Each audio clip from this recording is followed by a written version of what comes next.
ব্রহ্মচারী স্বামী সিরিয়ালের 29তম পর্ব দেখার জন্য চ্যানেলটি সাবস্ক্রাইব করে ভিডিওতে লাইক দিয়ে সম্পূর্ণ ভিডিও দেখতে থাকুন। আমরা দেখব জেঠিমা ঈশাকে বেসিং এর ময়লা পচা খাবার আর জল পরিষ্কার করতে বলছে। তখন ঈশা ঘৃণা লাগছে, বমি পাচ্ছে। সেই সময় সূর্যের বোন কাভিয়া বলছে, জেঠিমা আমি করে দিচ্ছি, বৌদি এসব কোনোদিনও করেনি, ও করতেও পারবে না। সেই সময় জেঠিমা কাভিয়ার উপর রাগ করে আর বলছে, তোর কাজের সময় হয়ে যাচ্ছে না, যা তোর কাজে যা। তখনই দিভিয়া বলছে, মা তুমি একদম ঠিক বলছো, আর এমনিতেও এই বাড়ির নিয়ম তাই না, তো যে করবে সে ভোরেই করবে, আর করলে তাই তো শিখতে পারবে। তখনই সূর্য রেগে বলছে, এই দিভিয়া বক বক বন্ধ কর, এটা কোনো মজার সময় নয়। সেই সময় জেঠিমা বলছে, আরে বাহ সূর্য, খুব চিন্তা হচ্ছে তোর। তখন সূর্য বলছে, জেঠিমা। সেই সময় জেঠিমা বলছে, তুই তো তোর দাদার মতো হয়ে গেলি, বউয়ের গোলাম, আর এত তাড়াতাড়ি। সেই সময় সূর্যের বৌদি রেগে মনে মনে বলছে, সুযোগের দরকার ছিল মার, বারবার শুধু আমাকে খোঁচা মারতে। এদিকে একটা মেয়ে এসে সূর্যকে বলছে, সূর্য দাদা, বিন্দি দিদি রেশমের দোকানে ডাকছে, কিছু জিনিস উঠাতে হবে। তখন জেঠিমা বলছে, সূর্য যা না, ওই বেচারি মেয়ে কি সাহায্য চায়, যা। তখন সূর্য ঈশার দিকে তাকিয়ে থাকে, ঈশাও সূর্যর দিকে তাকিয়ে থাকে। সেই সময় জেঠিমা বলছে, আরে জানা, তাহলে আমি চলে যাই ভাঙা পা নিয়ে। তখন সূর্য বাধ্য হয়ে বিন্দির কাছে যায়। এদিকে ঈশা বমি বমি ভাব নিয়ে ওর ঘরের দিকে যেতে যায়। সেই সময় জেঠিমা ঈশাকে বাধা দেয় আর বলছে, কোথায় যাচ্ছস এই মহিলা, পরিষ্কার করবে কি তোর ঠাম্মি, যা পরিষ্কার কর, শুরু কর। এদিকে সূর্য দোকানে মাল ওঠাচ্ছে আর বিন্দিকে বলছে, জেঠিমা মনে সব সময় ঈশার জন্য ঘৃণা ভরে আছে, ময়লা বেসিং সাফ করাচ্ছে, যেটা উনি করতে পারবে না।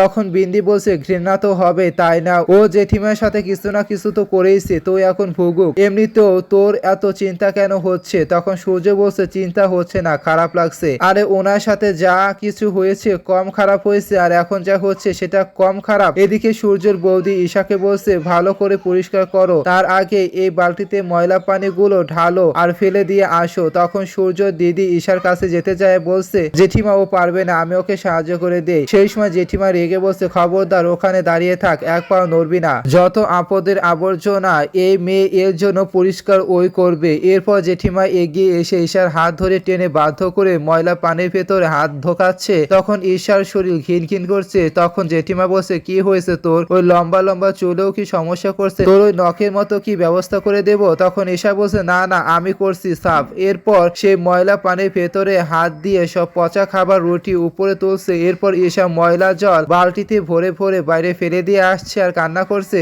তখনই সূর্যের বাবা এসে এইসব দেখে বলছে, ঈশা এসব কি করছো মা, তুমি কি হয়েছে। তখন ঈশার বমি পায় আর ঈশা দৌড়ে ঘরে চলে যায়। সেই সময় জেঠিমা চিৎকার করে রেগে বলছে, এই মহারানী জি, নাটক বন্ধ কর, ফিরে আয়, আরে সবকিছু পরিষ্কার তোকেই করতে হবে। এর পরের পাটে দেখা যাচ্ছে বাড়ির সবার সামনে সূর্যের বাবা বলছে, এই সব হবে না, ওটাই হবে যেটা এই বাড়ির নতুন বউয়ের করা উচিত। ঈশা সূর্যের সাথে কাল আমাদের কুলদেবীর মন্দিরে যাবে, বৌদি নতুন জুটি নতুন জীবন শুরু করার আশীর্বাদ প্রয়োজন, সাজা নয়। তখন জেঠিমা বলছে, সূর্য কোথাও যাবে না, কোন অধিকারে যাবে ও, আমি তো ওকে বাড়ির বউ মানিনি। তখন সূর্যের বাবা চিৎকার দিয়ে বলছে, আরে তুমি ওকে বাড়ির বউ মেনেছো, ওকে বই মর্যাদা দিয়েছো, ওকে ওই প্রথম নিয়ম মেনে এই বাড়িতে ওর থাকার অধিকার আছে, আর ওই অধিকার তুমি দিয়েছো, এর জন্য তো সবার মতো ও ভুল করলে সাজাও পাচ্ছে। আমি বলছি কাল সকালে কুলদেবী মন্দিরে যাবে ঈশা সূর্য আশীর্বাদ নিতে, এখানে কথা শেষ। তখন ঈশা সূর্য দুজনের দিকে তাকিয়ে থাকে। এর পরের পাটে দেখা যাচ্ছে ঈশা মন্দিরে যাওয়ার জন্য শাড়ি বাঁচতে লাগে আর বলছে, একটাও লাল শাড়ি নেই, সব